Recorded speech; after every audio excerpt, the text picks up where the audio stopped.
এই অন্তর্বর্তীকালীন সরকারের প্রতি আমাদের আকুল আবেদন, আমাদের হয়ে যাওয়া প্রত্যেকটা স্বজনকে তাদের স্বজনদের কাছে, তাদের পরিবারের কাছে ফিরিয়ে দিন, যাদের বুকের তাজা রক্তের বিনিময়ে আজকে আমরা একটি স্বাধীন বাংলাদেশ পেয়েছি।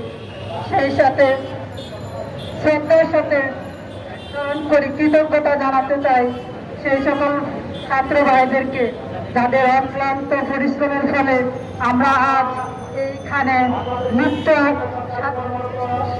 খোলা আকাশের নিচে মুক্ত বাতাসে স্বাধীনভাবে কথা বলতে পারতেছি।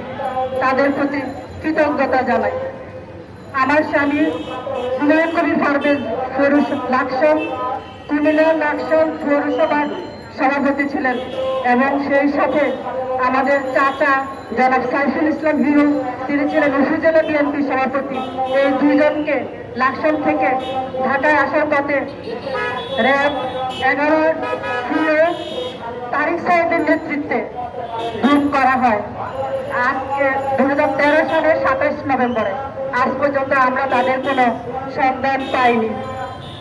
এই অন্তর্বর্তীকালীন সরকারের প্রতি আমাদের আকুল আবেদন, আমাদের হয়ে যাওয়া প্রত্যেকটা স্বজনকে তাদের স্বজনদের কাছে, তাদের পরিবারের কাছে